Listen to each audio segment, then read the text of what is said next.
Buenas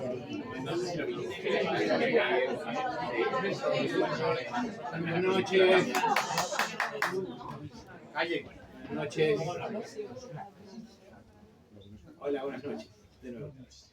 Bienvenido a la presentación del libro de Lina Wessler, Figuras del Amor y el Desamor. Quería agradecerle a todos su presencia, los que están de pie, o que tienen vocación de estar de pie porque hay sitio para sentarse, con lo cual no voy a sentir ningún cargo de conciencia.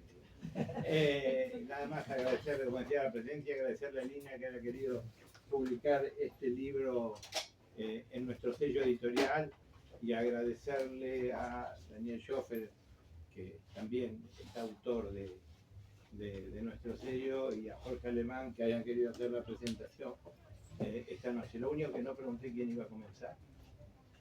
Yo. Bueno, entonces, con ustedes, Jorge Alemán. Bueno, muchísimas gracias.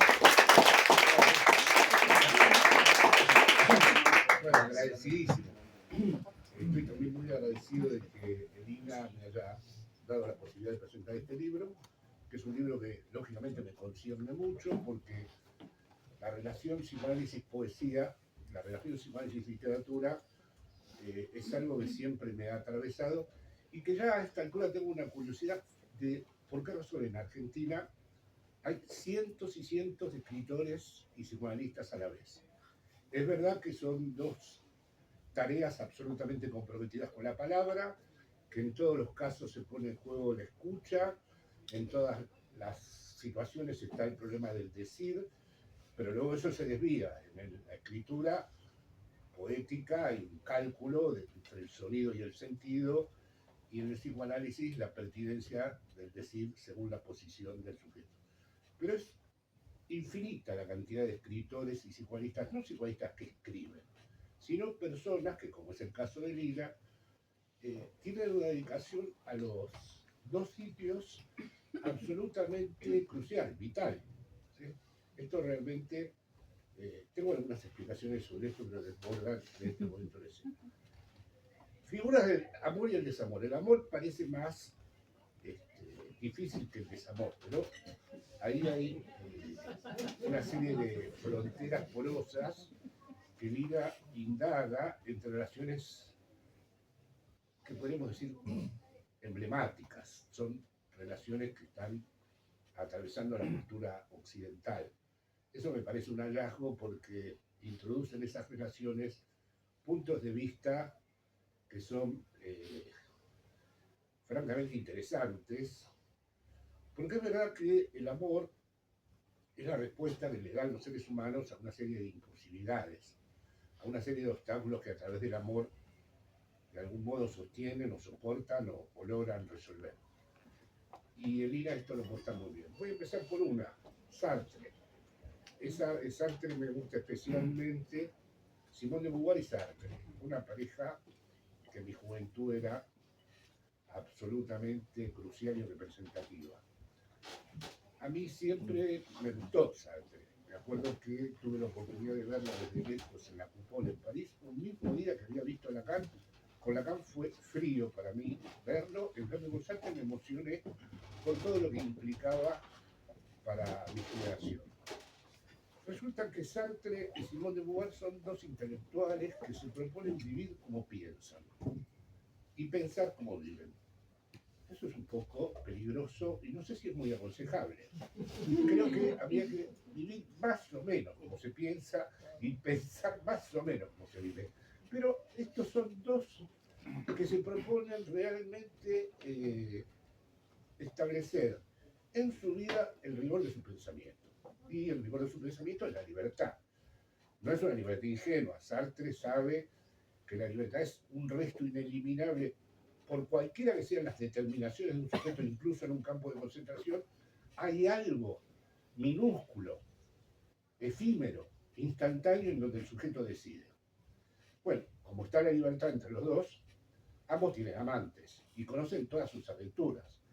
En el caso de la señora Beauvoir, se trata de un amante norteamericano que, según los contrastes que hace Lina, el norteamericano es sanguíneo, atlético, joven, bello, y bueno, basta ver la foto de Sartre para entender que las cosas no están muy equilibradas que digamos, pero sin embargo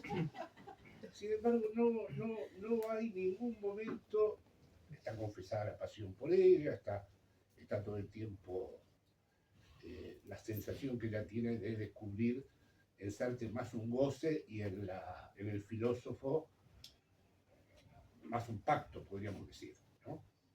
Sin embargo, el filósofo tiene de las suyas también, porque resulta que el filósofo empieza a relacionarse con una joven, esto no está en el capítulo ese, pero lo recordé hoy, con una joven, Arlette, ¿no? En el 64, mucho más joven que él, y se hacen daño mutuamente, porque Sartre no tiene la mejor idea que transformar a su amante joven en su hija adoptiva, lo cual ya entre los dos empieza a ser un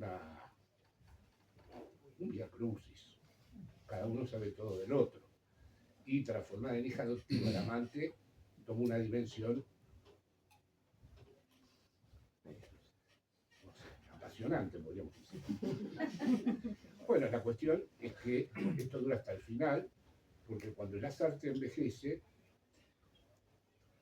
la descripción de... Yo no pude terminar ese libro, lo recuerdo vagamente y no lo pude consultar. La ceremonia del adiós. Simón es terrible. Describe cada uno de los déficits de la vejez del pobre Sartre minuciosamente. Describe el deterioro cognitivo, el deterioro físico. Y ambas, tanto Arlette como Simón, se ocupan de cuidarlo. Bueno, es una relación que podríamos decir que está del lado del amor, porque finalmente terminan juntos durante toda la vida. Ella no se va con el norteamericano y elige de algún modo cabalgar junto a este hombre en una obra, porque las obras de unos y otros llega un momento que se empiezan a conectar de una manera muy, muy seria.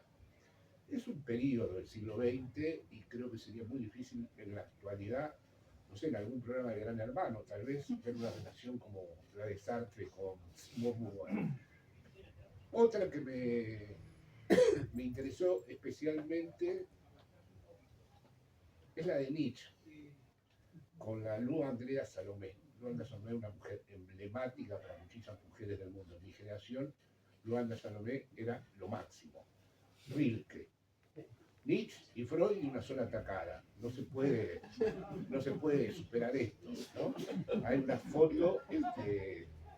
foto maravillosa que es fácil de encontrar en Google, que se lo ve a Nietzsche y a Paul Ré arrastrando una carreta y está Lu Andrea Salomé con un látigo sobre ellos. O sea, el autor del superhombre, de la voluntad del poder arrastrando la carreta y Lu arriba de ellos. Ahora, es evidente que ella con Rilke tiene una relación muy especial porque le cambia el nombre. Darle el nombre no es cualquier cosa. La hija que le puso el nombre de una hija que había muerto, no es buena idea ponerle al hijo el mismo nombre del hijo que murió. A Dalí le pasó lo mismo y va siempre a la tumba del hermano. Bueno, le cambia Lu el nombre de René por Rainer. Y la verdad que acierta, porque ahora todos cuando pensamos en Rilke decimos Rainer, ¿no? Y creo que dar el nombre no es cualquier cosa, tal vez el nombre lo habilitó al propio Rilke para ser el poeta que terminó siendo quien era, porque es probablemente uno de los poetas más importantes del siglo XX y de ahora también. Pero a pesar de que intiman, Lina dice una cosa muy interesante, dice que con Rilke y con Nietzsche intimaron. En cambio con Freud, relación de respeto. Eso es Lina. Que yo no dudo de que en este libro ha empleado todo su conocimiento del psicoanálisis de Lacan, de su propia relación con la feminidad y de su propia relación con el psicoanálisis. Y está bien la descripción que hace. Dudo un poco de con Nietzsche, esto es entrar un poco en terreno escabroso, dudo un poco de que con Nietzsche haya habido intimidad, porque lo veo siempre consumido por su propia locura, y este muchacho atravesado por el superhombre, por la voluntad de poder, por el Dios ha muerto. No sé si estaba preparado para una tarea mucho más ardua que es el encuentro sexual con una mujer. Pero bueno, puede ser que sí. Ahora, hagamos la salvedad de que es cierto lo que dice Lina, con el que seguro no tuvo intimidad sexual es con Freud. Pero ¿qué terminó siendo el Andrés Salomé? Psicoanalista. Es decir, no tuvo, esto es para interesarnos por las distintas variantes del amor, no tuvo una pasión sexual ni con Reed ni con Nietzsche, pero el discurso que adoptó y cómo terminó sus días es como psicoanalista. Es decir, ese es otro tipo de amor, porque finalmente se apropió o hizo suyo a través de la transferencia el discurso analítico. Luego Andrés Salomé pasó a ser una de las grandes psicoanalistas mujeres. Está el célebre, y con esto finalizo, el de Joyce. Joyce está completamente loco, escribe todo tipo de obscenidades y tiene una mujer cuerda, exactamente lo que necesitaba. Entonces sí se ve una operación que no se ve en otros lados.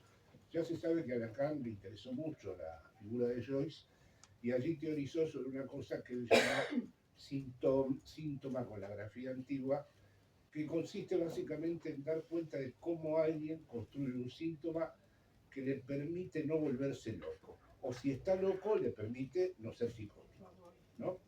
Entonces, esta señora, según la tesis de Lacan, muy cuerda, hasta contrastar las cartas, Joyce le pide cosas feas, guarradas, malas palabras, cosas obscenas, y la señora contesta, querido Jim, esta mañana vine del supermercado.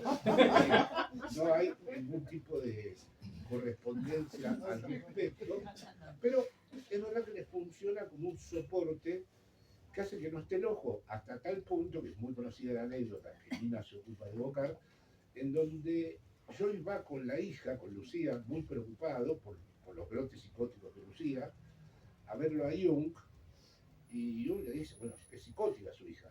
Y él dice, ¿pero por qué? Dice, pero no ves. Dice Jung, los neologismos, los delirios, los fenómenos elementales. Y Joyce le dice, yo también los tengo. Sí, dice, pero donde usted nada, ella naufraga, ¿no? Es un clásico esta anécdota, pero muestra también un tema de que eso que logró sostenerlo como un punto de amarre, como un punto de anclaje a Joyce, sé que la idea de punto de anclaje en una mujer en el feminismo actual podría ser más que discutible, ¿no? Vamos a decir, el feminismo actual tal vez la única que podría ser admitida es la de Beauvoir Sartre, porque además Beauvoir es una antecedente clave del feminismo. Ya lo de Nora y Joyce, Nora como una mujer cuerda que soporta al autor de Feeling and Ways, al que no se le entiende absolutamente nada durante tantos años, es algo que iría a debate. Sin embargo, tanto Lina como Lacan le dan una grandeza, porque sin esa, entre comillas, cordura, que vaya a saber qué enigma encierra esa cordura, está el verdadero soporte para que Joyce no se vuelva loco. Bueno, estos son los tres que a mí me han convocado. Hay varias parejas más. En todos los casos el amor y el desamor tienen su propio péndulo. En todos los casos hay algunos que se interrumpen. En todos hay amantes. En todas hay relaciones que no se van a poder jamás dejar. Y me parece que es muy interesante, y por último destaco esto, examinar una época de correspondencias. Cuando se escribían cartas, yo formé parte de esa época, yo escribí cartas, yo compré estampillas en el stand, yo puse querida al comienzo de la carta. Entonces, sí, es asombroso, ¿no? La desaparición en el universo de las cartas, de las largas cartas donde uno tenía que dar cuenta, o a veces intentaba dar cuenta de toda una historia, ¿no? Bueno, esto. Nada más, gracias.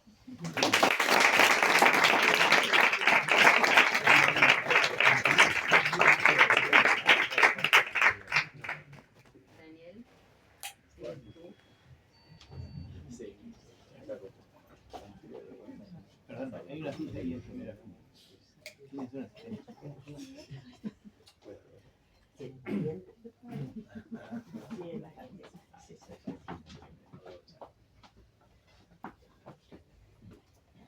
Bueno, agradezco también a Lina que me haya permitido presentar este libro, al Centro Editor por haberlo publicado.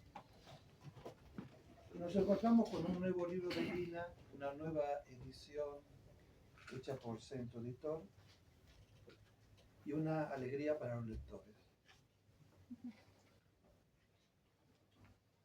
Antes de empezar, quería comentar algo sobre el tema de Sartre, ¿no? Sartre acompañó toda nuestra adolescencia, ¿no? Y acompañó una adolescencia bastante excitada y erotizada, aunque era Sartre, ¿no? Es decir, que había que leer Sartre y había que mostrar, cuando iba en el metro uno al bachillerato, tenía que ir con la carátula del libro mostrando. ¿Cómo se ligaba con eso? Claro, por eso iba a decir, ¿no? Me acuerdo el libro de Sartre que yo llevaba con 15 años, llamaba Las Palabras. La biografía. No entendía nada, pero se ligaba un montón. Si uno no leía Sartre, no se ligaba. También en aquella época se leía El arte de amar de Eric Fromm, que no era un arte, sino era más bien como una especie de técnica, ¿no? De consejos, cosas que había que seguir. Pero era un momento en que los libros nos introducían en otro lenguaje, nos permitían entender cosas que todavía no habíamos vivido, que es muy importante, y que al mismo tiempo nos permitían ligar, que eso sí que era bueno, decía un amigo Héctor Janover, tenía una librería emblemática en Buenos Aires, que era Librería Norte, que había sido director de la Biblioteca Nacional y faja de honor de la poesía con 15 años. Y yo cuando iba a Buenos Aires me gustaba pasar por su librería, era un señor que conocía todos los libros que tenía, la librería era muy grande. Y nos íbamos después a comer unas milanesas al Múnich, cuando existía el Múnich, y existían esas maravillosas milanesas. Entonces decía Héctor, que había escrito un libro muy bonito, que lo recomiendo, se llama Memorias de un librero. Es precioso. Y él decía, en una presentación de un libro que hizo en Buenos Aires, en la Feria del Libro, decía que escribimos como una excusa para poder juntar a nuestros amigos. Bueno, viendo todos los que estamos aquí, parece que tenía una parte de razón. Digo una parte, porque siempre hay un pero, ¿no? Creo que también escribimos porque hay algo que nos convoca a querer transmitir aquello que nos interroga, aquello que tratamos de entender, aquello que a veces entendemos y a veces no. También escribimos sobre cosas que no, aunque creemos que sí sabemos y que entendemos. Escribir para Freud es una manera de alojar el fantasma edípico, un modo de intentar sublimar la angustia de la nada que nos habita, por lo que no deja de palpitar desde lo real. Para Lacan es un modo de velar la falta, y que gracias a la escritura, dice Lacan, se toca algo de lo real. Como ocurre en este libro. Pero Lacan agrega que el hecho de que se toque algo de lo real no quiere decir que se toque lo verdadero. Y esto es lo que tiene la escritura. Pero Lina no decepciona. Sus libros siempre tiene una originalidad que se apoya en los conocimientos amplios que tiene de Freud, en los aportes de Lacan a la lectura de Freud, que hace de Freud, y al mismo tiempo nos deleita con un lenguaje de poeta, haciendo que el texto se convierta en una lectura placentera. Algo en Figuras del Amor y el Desamor nos evoca otros textos de otros autores, como si pudiésemos colocarlos en una misma línea editorial, ¿no? Como, por ejemplo, Fragmento de un discurso amoroso de Barthes, Historia de amor de Julia Kristeva.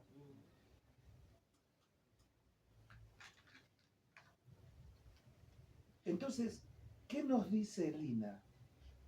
¿No? Más allá de Barthes y de Julia Kristeva, desde sus propias inquietudes. Dice, parafraseando a Lacan, que el amor es un discurso sobre la pasión que trata de poner palabras y de poner coto al goce. Pero también dice que el hecho de que ese discurso esté formulado por medio de las palabras no quiere decir que sea simbólico. En todo relato, y en especial en el relato amoroso, hay un registro imaginario, en espejo, que busca la anulación de las diferencias. Y a través de las figuras del amor, Lina evoca imágenes de los mitos, de la literatura, de la vida cotidiana y de la clínica, que encarnan personajes de la vida como matrices culturales que habilitan formas universales de construir y de inventar el amor. Pero si, como sostiene Freud, la elección de objetos narcisista, Lacan dice, desde su estadio del espejo, que esa completitud narcisista oscila rápidamente hacia la fragmentación. Y Lina nos recuerda que si bien la elección de objeto amoroso es un acontecimiento, esa es una palabra importante dentro de su libro, el acontecimiento del amor, del encuentro, que convierta la nada del otro en figura de totalidad, se trata de una elección que no se produce sin la pulsión. Y el desamor se produce cuando la castración del otro, la confrontación con el hecho de que el objeto de amor no es la cosa, produce una decepción fálica que hace caer a la figura del amor. Y así, oscilando entre Freud y Lacan, el libro va de lo más general, que son las figuras del amor, a lo más particular y singular de la elección de objeto y su deriva hacia la castración. La castración, podemos ver en el libro de Lina, se hace presente porque en general el amor, el deseo y el goce no coinciden.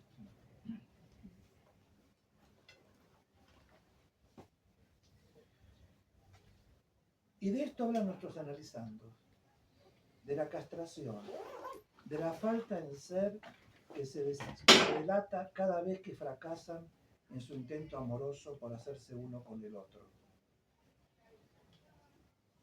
Y a pesar de cada nuevo fracaso, es la insistencia pulsional lo que los empuja a volverlo a intentar. Y entre repetición y repetición, puede ocurrir que el sujeto se pregunte por qué. Y que en lugar de un nuevo intento, o incluso ante un nuevo intento, ante un nuevo acontecimiento amoroso, surja la desazón, el dolor de ser y la angustia de existir bajo la forma de las distintas figuras del amor que los llevan a consultar con un psicoanalista. Claro, pero ¿qué sabemos los psicoanalistas del amor? Esta me parece una pregunta bastante importante. Y Lina nos recuerda que los psicoanalistas no sabemos mucho. Que en el mejor de los casos solo sabemos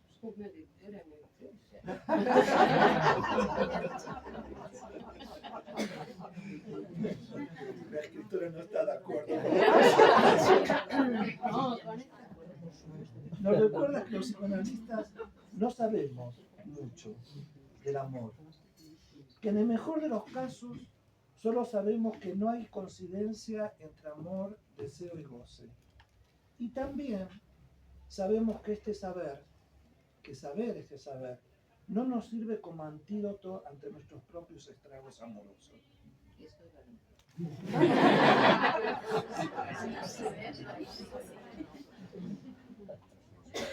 Sabemos, por nuestras propias encarnaciones de las figuras del desamor, que el goce del cuerpo del otro no es el amor.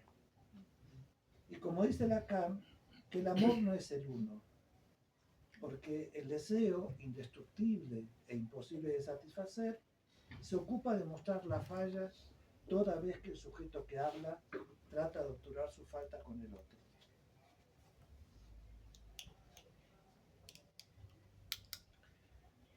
Freud dice que el otro es objeto si representa los atributos del ideal del yo que al sujeto enamorado le faltan. Lacan, por su parte, dice que el otro deja de ser indiferente si es A para el sujeto. Y entonces inventa el petit A, que ya sea como semblante o como causa de deseo, crea figuras universales del amor que suplen la ausencia de la relación sexual. Y por eso dice que ese uno, que el hombre o la mujer en goce fálico imaginan como amor totalizador en el encuentro con el otro, es este objeto A, lo parcial, reencontrado o inventado en el partener.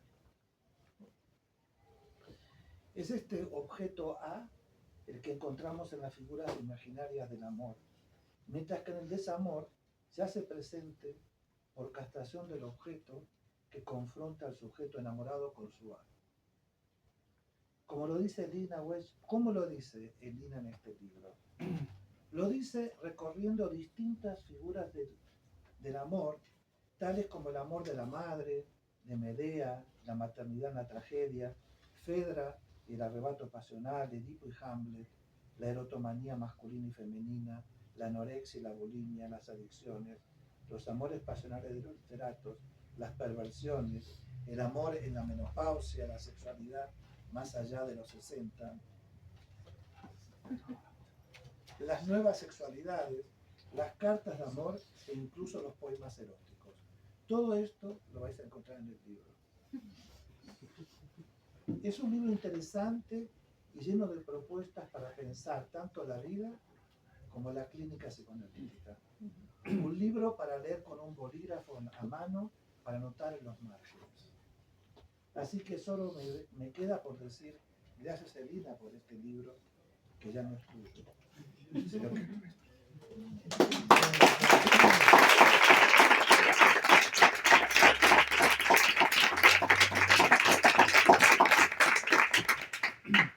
Bueno, y ahora yo. Primero quiero agradecer al Centro Editor, a Claudio y Raúl, por editarme este libro, a mis dos presentadores que han hecho grandes y amorosas presentaciones, y por supuesto a todos los que están aquí. Estoy encantada de recibirlos a todos y les voy a leer algo muy cortito, así no nos cansamos antes de tomar un vino aquí al lado. Quiero contarles cómo he llegado a este libro. Figuras del amor y el desamor nace de una inquietud precoz. Desde muy joven me atravesó una pregunta insistente acerca de la extraña partición de muchas mujeres entre el hombre, elevado al lugar de lo absoluto, y los caminos interceptados de su propia creación. Ya entonces intuía que algo ocurría. Mujeres creadoras, artistas, profesionales, que dejaban caer sus manuscritos, sus pinceles, sus proyectos, para dedicarse al hombre al que consagraban toda su libido, todo su cuidado, toda su atención. Y otras tantas para quienes el desamor se confundía con la muerte. Mucho antes de indagarlo desde el psicoanálisis, ese enigma ya aparecía en mis poemas, sin pretenderlo, como sucede en la poesía. La primera respuesta llegó de la mano de Simone de Beauvoir, que Jorge tomó, que es una de nuestras luminarias en un comienzo. El segundo sexo fue una revelación. Sin embargo, su conceptualización no me alcanzó. Algo se repetía más allá de la represión cultural. Algo que no se agotaba en la determinación histórica ni patriarcal. Fue el psicoanálisis el que me abrió otra dimensión, Freud primero, Lacan después, que interrogaron su enigma, cada uno a su manera, en torno a la relación, como ya señaló Daniel, entre el goce, el deseo y el amor.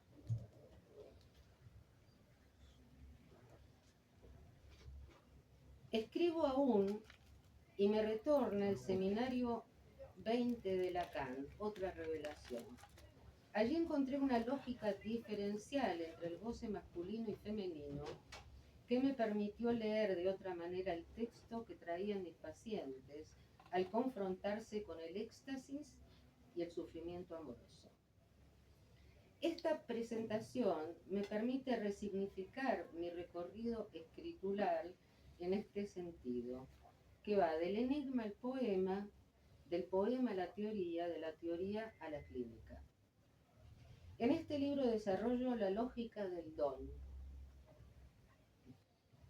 el don de amor, aquello que se da sin garantías de retorno y su interrupción que conduce al desamor.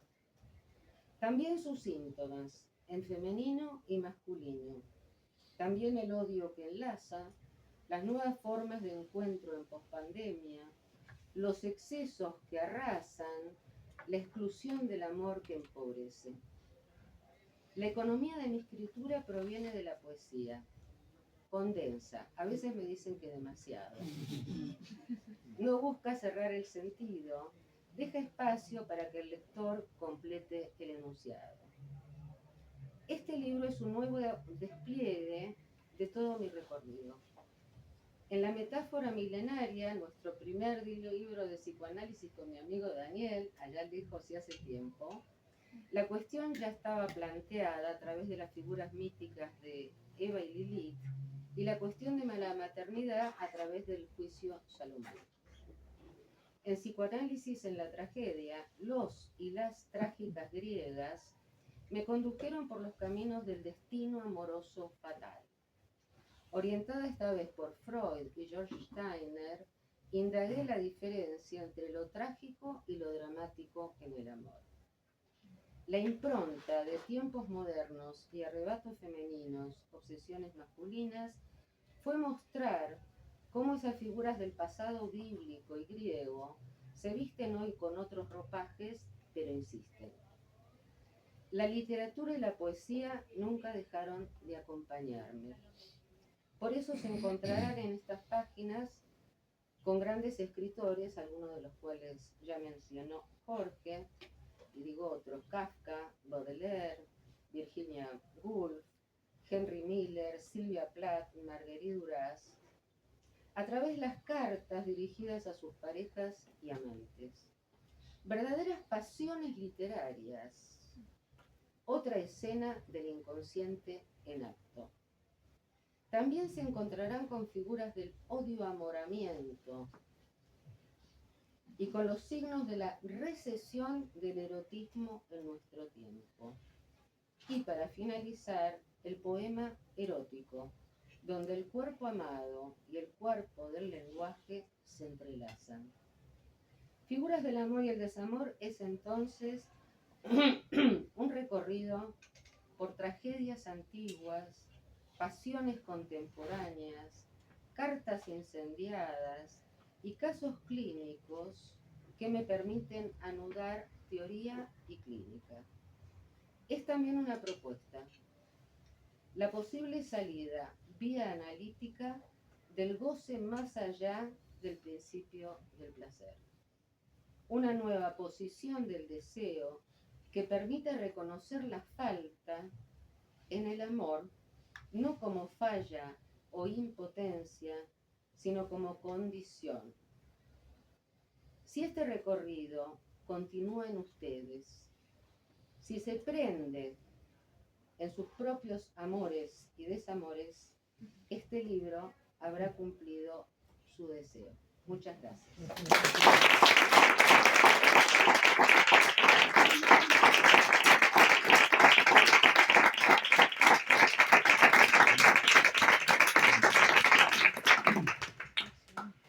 Bueno, ahora si alguien quiere intervenir, estamos dispuestos.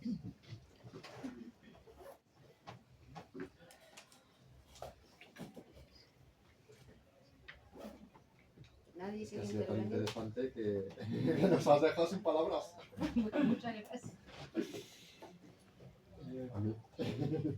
Jaime, Yo no leí tu libro porque apareció lo hoy. compré ahora Sí, y apareció no lo hoy. leí, pero me interesó mucho escucharlos a los tres.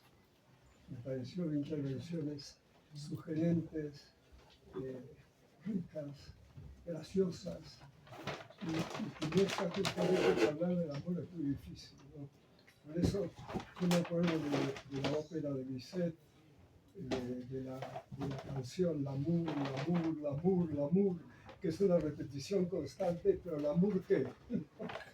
No se puede decir muy bien lo que es el amor. Me gustó mucho lo que contaste tú, Jorge, de la relación de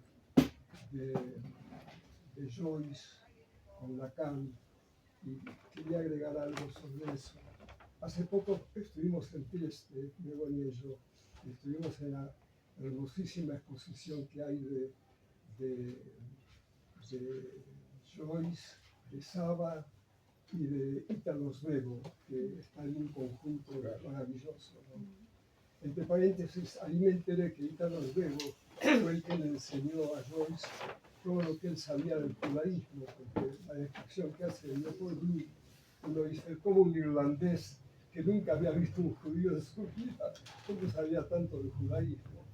Fue por Italo Svevo, que tiene una relación intensísima.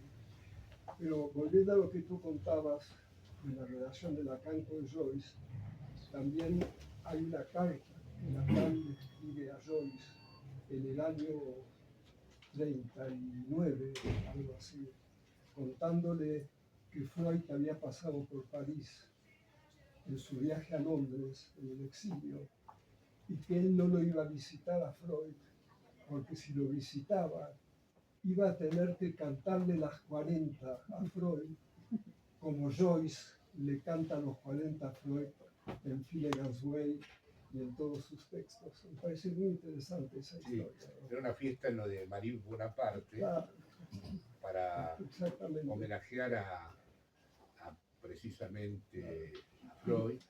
Y es curioso que Lacan, que su bandera de retorno a Freud, no fue a esa fiesta. Sí, pero Lacan se quedó fascinado con Joyce. Sí, Y sí. en el año Pero 39 lo ya curioso dijo, ahí es que no va a la fiesta de homenaje a Freud. claro, claro, Está luego el que era el gran alumno del sí, yo voy a usar sus escritos más adelante para enseñar a mi gente, Sí, ¿no? sí. Antes que escribir lo del sintoma, que tú contaste también, Sí. ¿no? Bueno, ambos fueron incomprensibles, o sea que hay una unidad de estilo. El Finnegan's Wake es tan difícil como leer el seminario. No se podrían leer en la playa, digamos. Después me interesó mucho lo que mencionó Daniel, que hiciste mención a Roland Barthes, ¿no? Que justamente él habla de las figuras del amor. Y Roland Barthes en ese texto, en fragmentos de un discurso amoroso, dice algo muy bonito, que el enamorado es el semiólogo más intenso del mundo, ¿no? Porque está todo el tiempo investigando el significado de las palabras, qué me quiso decir, qué no me quiso decir, qué me quiso decir el otro, me lo dijo, no me lo dijo, se lo voy a decir, me lo va a decir, bueno. Y es muy bonito lo que él describe de que no hay semiólogo más preciso que un enamorado, ¿no? Me parece muy bonito, ¿no? Y respecto a Freud, es interesante contar que Freud desnaturalizó totalmente la relación entre el amor y lo bueno. O sea, el amor es bueno si respeta la ley. Si el amor no respeta la ley es malo. Y ese amor es el amor incestuoso que va unido al parricidio. O sea que lo que uno cree que el amor es bueno, es mentira. El amor es bueno si respeta la ley. Y cuando uno cree que el odio es malo, también es mentira, porque el odio es bueno si respeta la ley. Si tú matas a tu enemigo en la guerra, eres un héroe, te dan una medalla. O sea que esa ilusión imaginaria de que el amor va unido a la bondad es un cuento chino, ¿no? Y Freud creo que lo muestra muy bien, porque para Freud el punto que une la destructividad con el amor es la pulsión de muerte, como lo decía Lina también antes en su lectura. Así que a mí me resultó muy interesante escucharlos y tengo muchas ganas de leer tu libro, pero imagino que va a ser sumamente valioso y cuando lo lea voy a disfrutar mucho de poder comentártelo más intensamente. Muchas Muchas gracias. gracias. Bueno, si no hay ninguna otra pregunta o comentario, rompemos fila, muchas gracias. Rompemos filas y nos dirigimos a la izquierda. Primero tiene que firmar ejemplares del libro, la gente lo tiene que comprar. El que no cumpla con esos pasos no puede ir acá al lado. Le piden en la entrada mostrar el libro. Si no muestran el libro, no pueden entrar.